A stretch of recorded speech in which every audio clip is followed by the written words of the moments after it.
अस्सलामुअलैकुम, Mohammad Azhar Siddique mess views के साथ हाजिर खिदमत है। डिमांड थी आप लोगों की और ख़ास तौर पर अतर काज़मी साहब के हवाले से।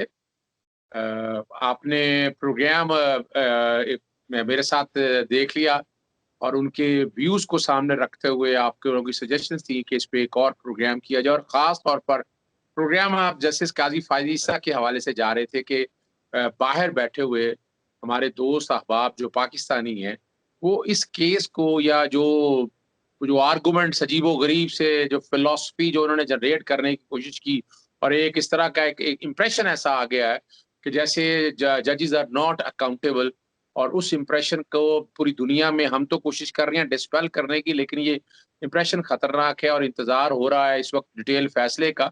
डिटेल फैसला जैसे भी आता है, मैं अतर काज़मी जाने से पहले मैं फिर क्लियर कर दूं कि रेफरेंस सदर पाकिस्तान बिल्कुल दायर कर सकते हैं, वो टेक्निकल ग्राउंड्स पे गया हुआ है, मटेरियल अपनी जगह पर मौजूद है, उसकी इन्फॉर्मेशन वो ना भी इस्तेमाल किया जाए और आम आदमी कोई भी आदमी दोबारा भी है प्रेसिडेंशियल काउंसिल में ले जा सकता है।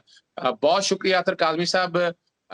2-3 सवाल हैं मुख्तलिफ शॉर्ट। सबसे पहला तो सवाल है कि आपने आर्गुमेंट तकरीबन मेरा ख्याल है सारे ही देखे और आपने इस बारे में अपना ओपिनियन भी आप देते रहे हैं अपने प्रोग्राम्स के अंदर। पाकिस्तानी तारीख में एक सुप्रीम कोर्ट का जज और वो साइल बन के उन्होंने हमारे जो जुडिशियल सिस्टम है उसकी शक्ल क्या सामने रखी है। आप क्या समझते हैं? पहली बात तो है कि जस्टिस काजी फाइसा को बतौर साइल आना चाहिए था। फिर वो जज्बाती सीन बनाने के लिए अपने मिसेस को भी, अपने बच्चों को भी, सभी को सुप्रीम कोर्ट में ले आए और बहरहाल वो किसी हद तक तो वो कामयाब हो गए। उन्होंने कई जर्नलिस्ट ऐसी हैं जो लफ्ज़ उन्होंने बिलाखिर वो ऊपर पहुँचने के लिए मैनेज करने में कामयाब हो गए। कुछ कहते हैं कि जी अब जो रिव्यू का फैसला होगा उसमें मैलिफिडी इन लॉ और मैलिफेक्ट पे ही बात होगी। आप क्या समझते हैं सारे मामले? देखें, एक तो बात ये है कि जहाँ तक अभी जो मोज़ेज़ अदालत ने केस का फैसला किया है, ऑब्वियसली जज साहिबान हैं, काबिल एहतराम है, उन्होंने कोई ना कोई पॉइंट कानूनी पॉइंट सामने रख के फैसला किया होगा। जिस आपने भी फरमाया कि डिटेल जजमेंट आनी है। तो अभी यहाँ पे जो मैं बात करूँगा, मैं काज़ी फ़ाइज़ ईसा, जस्टिस काज़ी फ़ाइज़ ईसा के ऊपर नहीं, मैं साइल जो काज़ी फ़ाइज़ ईसा था, जिसने अदालत के अंदर अपने दलाइल दिए, उनके हवाले से मैं कहूँगा। उन्होंने अज़हर साहब सिर्फ ये नहीं कहा कि ये मैं तेल की बोतल लेके आया हूँ, आज अपने ऊपर तेल लगा के मैं आग लगा दूँगा अगर मुझे इंसाफ नहीं मिला। इसके अलावा हर किस्म की उन्होंने वहाँ पे इमोशनल बातें की, गैर ज़रूरी बातें की, लोगों के ऊपर इल्ज़ामात लगाए, इदारों के ऊपर इल्ज़ामात लगाए, वज़ीर-ए-आज़म के ऊपर इल्ज़ामात लगाए और बड़ा ही टू बी ऑनेस्ट एक इमैच्योर किस्म का हम देखने की हमें सूरत-ए-हाल मिली और फिर उसमें जो मोज़ेज़ अदालत है, उसने भी नापसंदीदगी का इज़हार किया कुछ मौकों के ऊपर। जज साहब को उन्होंने आगे से स्नब भी किया कि ये आप क्या कर रहे हैं, आप किस तरह की बातें कर रहे हैं। तो ये जो सारी एपिसोड थी, ये पाकिस्तान की तारीख की बड़ी अनफॉर्चुनेट एपिसोड है। बहुत ज़्यादा ये आप याद रखें कि ये तारीख में लिखा जाएगा, इसलिए कि मसला जिस तरह आपने भी अभी ज़िक्र किया कि मसला ये है नहीं है कि जी किसने रेफरेंस भेजा, किस तरह रेफरेंस भेजा। असल प्रॉब्लम जो अवाम देख रही है ना, वो कानूनी चीज़ें हैं, वो टेक्निकल चीज़ें हैं। मगर अवाम है, जो आम बंदा है, जो सोशल मीडिया का सारिफ हो जाए, जो आम इंसान है, वो देख रहा है कि एक जज साहब के ऊपर केस आया। केस में जायदाद से इनकार नहीं किया गया। जी हाँ जी, मेरी बीवी की ये जायदाद है, मेरे बच्चों की ये जायदाद है। 3 जायदादें हैं लंदन के अंदर। अगर मतलब कि इधर जो लंदन में बहुत ज़्यादा लोग पैसे कमा रहे होते हैं, वो भी लंदन के अंदर 3 घर नहीं खरीद सकते। आप पूछ लें जो 20 साल से लोग यहाँ पे मेहनत मजदूरी कर रहे हैं, उनके पास भी एक घर नहीं होता। तो इनके पास 3 घर है लंदन में और वो उसको इस तरह कहते हैं कि जैसे गौरी टाउन के अंदर कोई 5 मरले का प्लॉट है, उन्होंने लिया किस्तों पे। भाई ये बात नहीं है। आप जब मुंसिफ की सीट पे बैठते हैं, तो फिर लोगों का एक आपके ऊपर जो म्यार होता है, वो अब लोग एक्सपेक्ट करते हैं कि आप you will be whiter than white, आप ज्यादा क्लियर होंगे, आप ज्यादा क्लीन होंगे।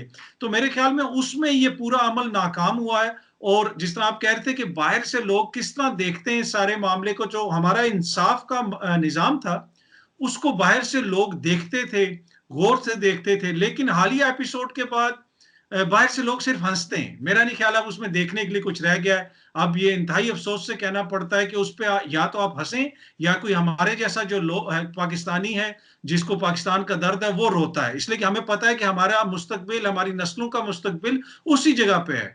उसी मुआशरे में इंसाफ कायम होगा तो हम अपना बोरिया बिस्तर उठा के आएंगे। खान साहब को वोट क्यों लोगों ने दिए थे? कि बाहर से लोग नौकरियां करने आएंगे।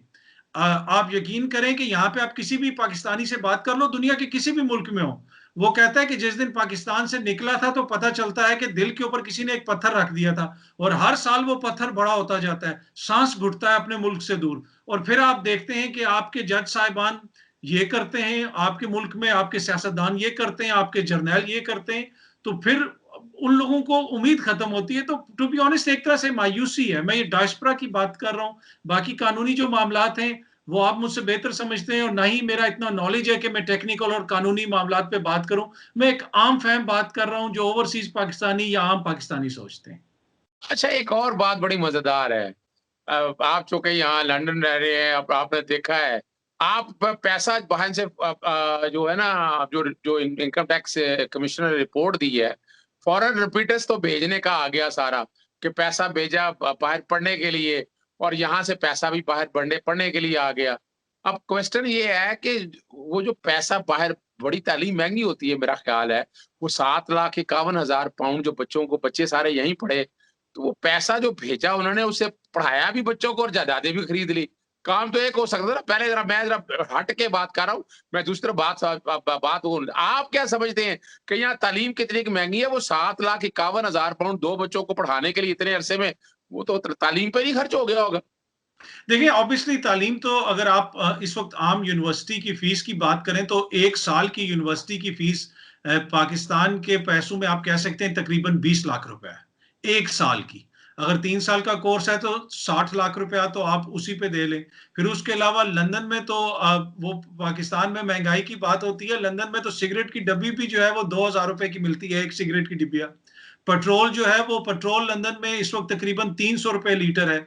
आम छोटा सा कमरा अगर आपने रिहाइश लेनी हो छोटे से कमरे की, तो उसका भी महीने का कम से कम लाख रुपया या 1.5 लाख रुपया उसका एटलीस्ट आपको एक कमरे का। ये मैं बाथरूम इंक्लूडेड नहीं बता रहा, बाथरूम आपको शेयर करना पड़ता है, तो ये उसका मैं बता रहा हूँ। तो फिर उससे आप खुद अंदाजा लगा सकते हैं कि कितने ज्यादा यहाँ पे अखराजात होते हैं। लेकिन उन्होंने मैनेज किया, तो ये इसका क्रेडिट तो आपको अच्छा, एक लेना और पड़ेगा। बड़ी मज़ेदार बात है काज़ी साहब, एक और बड़ी मज़ेदार बात है। कहा गया कि वो, और इस पे बाकायदा उन्होंने तज़हीक तो नहीं, मतलब क्या था, उन्होंने तज़लील की। सदीक जान साहब यूट्यूबर हैं और बड़ी मेहनत करते हैं, जर्नलिस्ट भी हैं बहुत, और उन्होंने जिस तरह इशारे करके वहाँ बुलाया उनको, चूँकि वजह क्या थी कि उन्होंने सच बता दिया। वो रिपोर्ट जो जस्टिस काज़ी फ़ायज़ ईसा नहीं लाना चाहते थे, सरीना ईसा साहिबा ने वो रिपोर्ट टैक्स की सामने रख दी। सवाल बड़ा सीधा-सा आया, सवाल पैसे भेजने का नहीं है।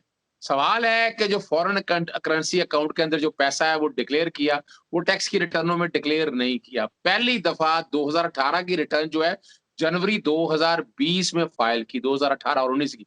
फिर वो जायदादें डिक्लेयर की, और कहा यही जाता रहा कि जनाब वो अपना ज़रई आमदन थी या तारे, लेकिन वो ज़रई आमदन एग्ज़म्पशन कहीं भी डिक्लेयर नहीं की। सवाल बड़ा सीधा-सा है कि ये जो पैसा था, वो पैसे की सोर्स पूछी जा रही थी, अभी तक नहीं दी उन्होंने। 3 सवाल पूछे, नहीं दिए, आपके सामने मौजूद है, और मामला सरकारी वकील पे आ गया। और बातें सिर्फ इतनी सी हैं कि वो जो पैसे की ट्रेल के हवाले से वो नहीं दिया। ये इस तरह के इल्ज़ामात अगर लंदन के अंदर या इंग्लैंड के अंदर या अमेरिका के अंदर लगे, तो आप समझते हैं वो ऐसा जज, आपका यहाँ का निज़ाम अवाम बर्दाश्त कर जाएगी, या वहाँ के जुडिशरी इसको एब्ज़ॉर्ब कर लेगी, जिस तरह हमारे यहाँ तो ऐसे ही लिया गया जैसे कोई बहुत बड़ी बात नहीं है जो हमारी जुडिशरी के अंदर। देखें अज़र साहब, देखिए ना, कुछ चीज़ें होती हैं जो आपके मुआशरे की रिफ्लेक्शन होती हैं। पाकिस्तान के अगर मुआशरे की आप बात करें, अगर घर से मुझे घर वाले भेजे ना कि पैरासिटामोल की गोली ले आओ, तो वो भी वालदा बता के भेजती हैं, वो फलानी दुकान पे जाना, वहाँ से असली मिलती है। तो जिस मुआशरे में आपकी ये हालत हो कि पैरासिटामोल गोली के लिए भी आपको घर से मेडिकल स्टोर का नाम बताया जाता है कि वहाँ से मिलेगी, उस मुआशरे में फिर हर चीज़ में आपको अपना आईना नज़र आता है, चाहे वो आपकी सियासत हो, चाहे वो आपकी सहाफ़त हो, चाहे वो आपका निज़ाम अदल हो। लेकिन इसी मुआशरे के अंदर हमने देखा कि बेहतरीन जज भी रहे हैं, बेहतरीन सहाफ़ी भी रहे हैं, बेहतरीन वकील भी रहे हैं, और इसमें हम ओवरऑल सबको क्रिटिसाइज़ नहीं करते, लेकिन मुआशरती जो रवैये हैं उनका कहीं न कहीं उसमें जिसे कहते हैं किरदार होता है। बात को उस तरफ लाने से पहले मैं एक और भी कहूँगा कि आपने कहा कि अगर यूरोप के अंदर कोई जज इस तरह करे या वेस्टर्न किसी सोसाइटी में कोई जज इस तरह करे, इसको तो आप छोड़ दें। अगर कोई प्लेयर, कोई खिलाड़ी यहाँ पे ज़रा सा उसके ऊपर किसी को शाइबा हो जाए, शक हो जाए कि इसने कोई छोटी-सी चीटिंग की है, तो सारे जो स्पॉन्सर्स हैं, वो उससे स्पॉन्सर वापस ले लेते हैं। कोई प्रोडक्ट वो उसको स्पॉन्सर नहीं करते, इसलिए उनको पता है कि अवाम के अंदर एक रद्द-ए-अमल आएगा। लेकिन हमारे यहाँ क्या होता है, हमारे यहाँ अगर किसी पे मैच फिक्सिंग का इल्ज़ाम है, वो फिर भी स्टार है। हमारे यहाँ आपका एक प्लेयर पूरी दुनिया के कैमरों के सामने बॉल को दाँत लगा के, काट के बॉल टेम्परिंग करता है, फिर भी उसको सबसे ज़्यादा स्पॉन्सर मिलते हैं। तो जिस मुआशरे में इस तरह के लोगों को स्पॉन्सर मिलते हैं, तो वहाँ पे अदल, इंसाफ का जो सबसे बड़ा किरदार होते हैं, जिनको कहा जाता है कि ये बहुत बड़ी शख्सियतें, फिर वो इसी तरह की शख्सियतें होती हैं। तो टू बी ऑनेस्ट ये हमारी मुआशरे का रिफ्लेक्शन है, जो हमें नज़र आ रहा है। अब ये कड़वा सच है, हमें बर्दाश्त करना पड़ेगा। लेकिन अगर किसी भी महज़ब मुआशरे में होता, मेरा नहीं ख्याल कि इस तरह सिलसिला चल सकता, इसलिए कि अगर वो ना सुप्रीम जुडिशल काउंसिल को जवाब दिया उन्होंने, ना वो टैक्स को जवाब देना चाहते हैं। और दूसरा इतराज हो रहा है उनके जज साहिबान पे कि उन्होंने अपने पेटी भाई के साथ नरमी की, ये भी इतराज हो रहा है। लेकिन सिर्फ उनके एक और पेटी भाई भी हैं जिनकी लंदन में जायदादें हैं। उन्होंने भी लंदन से बैठ के ट्वीट की अपने, जब काजी फाइज ईसा साहब के केस में फैसला आया, तो उन्होंने वहां से सॉलिडेरिटी की मियां साहब ने। हालांकि फ्रांस का मसला चल रहा था, यहां से फ्रांस बिल्कुल साथ है, मियां साहब यहां से फ्रांस के हवाले से कोई बयान ही दे देते या खत ही लिख देते साथ फ्रांस के सदर को, उस पर उन्होंने कुछ नहीं बोले। तो लेकिन इस मामले पे, इसलिए कि वो भी पेटी भाई हैं उनके, उनकी भी लंदन में जायदाद है, इनकी भी लंदन में जायदाद है, तो इस पे उन्होंने बोला। पर अनफॉर्चुनेट, आप क्या कर सकते हैं। वो बात वैसे बड़ी जबरदस्त आपने की। पनामा में देखें, फिर लोगों के बड़े एतराज़ात आते रहे, हुदैबिया पेपर के कॉन्टेक्स्ट में भी आते रहे, उसको तो किसी को अंदाजा नहीं था। उसको तो किसी को भी अंदाजा नहीं था, और ये बहुत बड़ी लायबिलिटी थी। कोड ऑफ कंडक्ट को सामने रख लें, जिस तरह की उन्होंने बातें की, बल्कि आप इमेजिन कर लें कि ये यानी 6 जजों में से एक जज ने, जस्टिस याह्या अफरीदी ने, बड़ा वाज़ेह तौर पर कहा कि कोड ऑफ कंडक्ट की खिलाफ वर्जी है, कि जो कुछ वो कहते आए हैं, जिस तरह की वो बातें करते आए हैं, और यहाँ वो अगर हाई मोरल ग्राउंड देखे जाए, तो यार मेरा ख्याल है यहाँ लंदन के अंदर तो ऐसे तो आप बंदा पहले दिन इस्तीफा देके घर चला जाएगा, उसे इज्जत ज्यादा अजीज होगी। और वो ऐसे मामला में कंट्रोवर्सी में, यानी जहां कहीं डाउट आ गए, धब्बे आ गए, वो साबित हुआ या नहीं हुआ, लेकिन जब ऐसी कंट्रोवर्सी जब आ जाए, तो हाई मॉरल ग्राउंड पे ऐसा होना पड़ता है। आपका बहुत शुक्रिया, आपने ये इस एक बिल्कुल डिफरेंट एंगल पे बात करना चाह रहे थे, ताकि लोगों को जरा जो हमारे यहाँ जो दोस्त हमारे बैठे हुए हैं लंदन में, अमेरिका में, ऑस्ट्रेलिया में, स्पेन में, और वो सारे जो के प्रोग्राम देख रहे होते हैं, कई कंसर्न होते हैं, तो उनके कई जवाब आज के प्रोग्राम में आपने दे दिए हैं। अस्सलाम वालेकुम, खुदा हाफिज, पाकिस्तान जिंदाबाद।